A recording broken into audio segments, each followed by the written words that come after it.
लाउजा काण्ड, धमिजा काण्ड, वाइटबडी काण्ड, बालुवाटार जग्गा काण्ड, सेक्युरिटी प्रेस काण्ड, सीसीटीभी काण्ड, काण्डले भरिएको यो देशमा एउटा अर्को काण्ड थपिएको छ।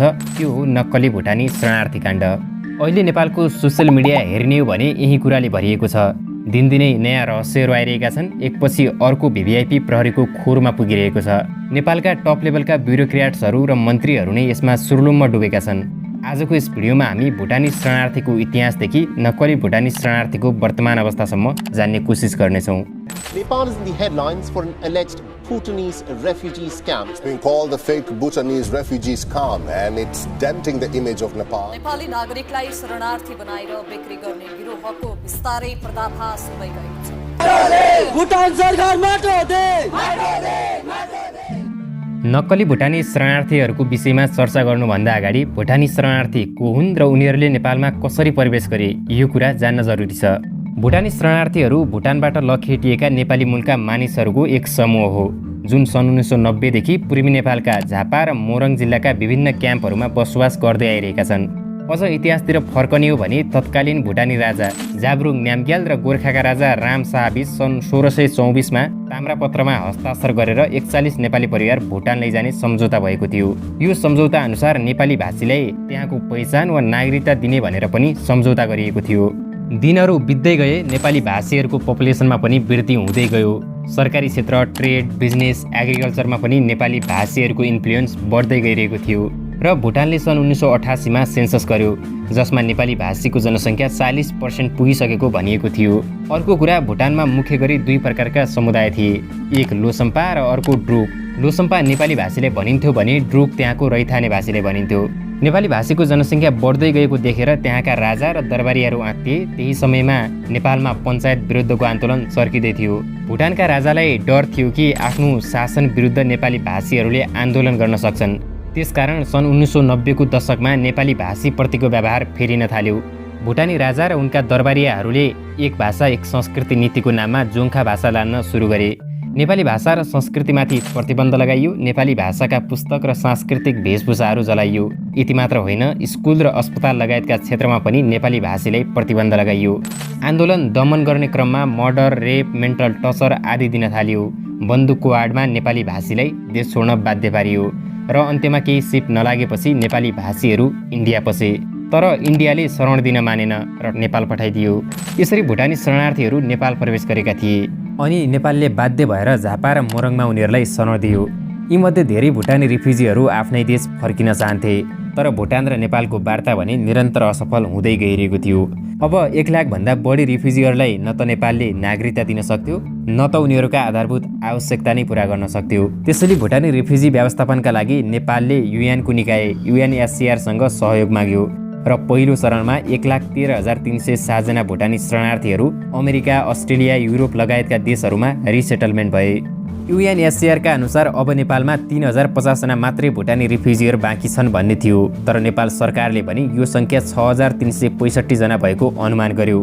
कामको सिलसिलामा रिफ्युजी क्याम्पभन्दा बाहिर गएर प्रमाणीकरण गर्न छुटेको हुन सक्ने भन्दै सरकारले 2076 जेठमा सहसचिव बालकृष्ण पन्थीको नेतृत्वमा एउटा कार्यदल बनायो। यो त्यही समय थियो जति बेला नेपालका प्रधानमन्त्री केपी शर्मा ओली र गृहमन्त्री रामबहादुर थापा बादल थिए। सो कार्यदलले कुल 429 जना भुटानी शरणार्थीको नाम छुटेको भन्दै उनीहरूलाई परिचय पत्र दिन सिफारिस गरिएको थियो। तर त्यसपछि पनि आफू छुटेको भन्दै केही निवेदन आउन थाले। सोही समयबाट मोटो रकम लिएर नक्कली शरणार्थी तयार पारी अमेरिका पठाउने धन्दाको सुरुवात भयो। मोरङका केशव दुलाल, उनको परिचय यतिले मात्रै सीमित हुँदैन। यस घटनाका मुख्य डिजाइनर यिनै केशव दुलाल हुन्।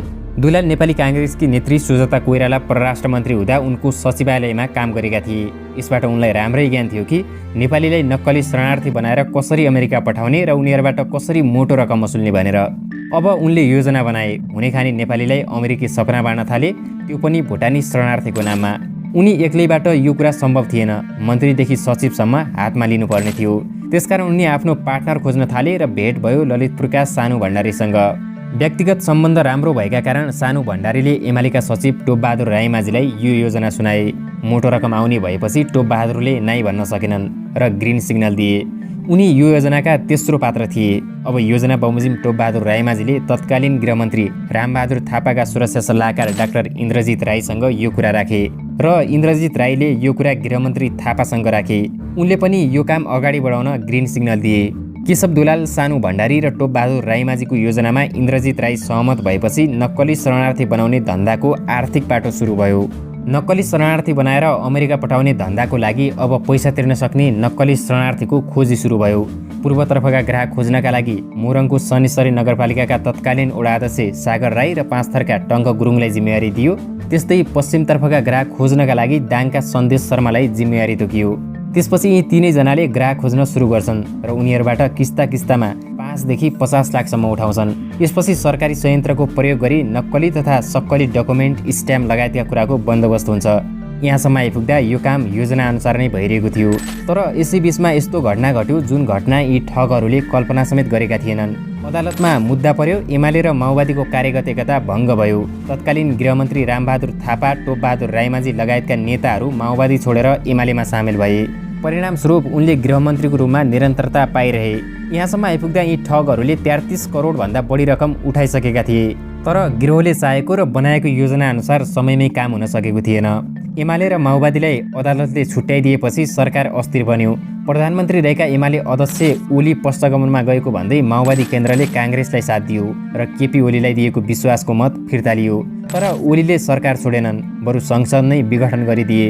2 पटक संसद विघटन गरेपछि कोर्टले नै शेरबहादुर देउवाको नेतृत्वमा सरकार बनाउन आदेश दियो। त्यसपछि रामबहादुर थापा बादलको मन्त्रीपद सहित भयो। जब बादलको मन्त्रीपद गयो तब सुरु भयो तनाव। अमेरिका जाने आशामा प्रति व्यक्ति 50 लाखसम्म बुझाइसकेका पीडितहरू थापाको मन्त्रीपद गएपछि तनावमा रहे। सेटिङमा पैसा बुझाइसकेका र लिइसकेकाहरू नै सरकारबाट बाहिरिएपछि आफ्नो काम हुँदैन कि भन्ने चिन्ताले पीडितहरूले एजेन्टलाई पैसा माग्न थाले। अब एजेन्टहरूले पैसा मन्त्रीका छोरा, श्रीमती, सल्लाहकारलाई बुझाइसकेको भन्दै फिर्ता गर्न नसक्ने बताए। त्यसपछि तनावमा आएका पीडितहरूले अख्तियार दुरुपयोग अनुसन्धान आयोग र प्रहरी कार्यालयमा उजुरी दिन थाले। अनि भयो अर्का भिलेन गृह सचिव टेकनारायण पाण्डेको इन्ट्री। जब उजुरीका फाइलहरू धमाधम गृह मन्त्रालय पुग्न थाले अनि गृह सचिव पाण्डेले गृहका सदस्यहरूलाई सम्पर्क गरी यस विषयमा चासो देखाउन थाले।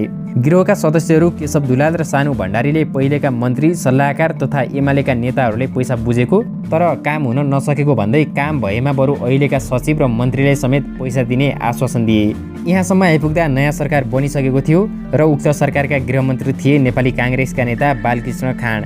अब यस प्रकरणका 10औं पात्र बने बालकृष्ण खाँड। गृह सचिव पाण्डेले फेक रिफ्युजीको बारेमा खाँडलाई जानकारी गराए। उनीबाट पनि काम अगाडि बढाउन ग्रिन सिग्नल प्राप्त भयो। अब बहालवाला मन्त्री, पूर्व मन्त्री तथा सल्लाहकार पर्दा पछाडि बस्न थाले र यो काम अगाडि बढाउन यिनका छोराहरू आए, जसमा टोपबहादुरका छोरा सन्दीप राईमाझी, बादलका छोरा प्रतीक थापा र इन्द्रजितका छोरा निरज राई। टोपबहादुर राईमाझीका छोरा सन्दीपको नाममा काटिएको 1 करोड 50 लाखको चेक त मिडियामा सार्वजनिक भइसकेको छ। यति मात्र होइन, देउबा पत्नी आर्जु र खाँडकी पत्नी मन्जुको 8 करोड बार्गेनिङ गरिरहेको अडियो समेत बाहिर आएको थियो। यसमा कति सत्यता छ त्यो त भोलिका दिनहरूमा नै थाहा होला। अब यो घटना आजको भने पक्कै होइन। करिब 1 वर्ष अगाडि नै यस प्रकरणमा उजुरी पर्न थालेका थिए। तर त्यतिबेला प्रधानमन्त्री शेरबहादुर देउवा र गृहमन्त्री बालकृष्ण खाँड थिए। बालकृष्ण खाँड आफै यो घटनासँग जोडिएका रहेछन्। अब आफैले आफैलाई जेल हाल्ने कुरा पनि भएन। त्यसकारण यो घटना त्यतिबेला त्यत्तिकै सामसुम भयो। त्यसपछि यस घटनामा भिआइपीहरू मुछिएको भन्दै प्रहरीले सूक्ष्म अनुसन्धान गरी पक्राउ गर्ने योजना बनायो र 2079 चैत 12 गते यस प्रकरणका प्रमुख योजनाकार मोरङका केशव दुलाल पक्राउ परे। सोही दिन सानु भण्डारी र पाँचथरका टङ्क गुरुङलाई पनि पक्राउ गरियो। अनि एकअर्काको विरुद्धको पोल खोलाखोल भयो। अझ भनौँ लहरो तान्दा पहरो नै गयो।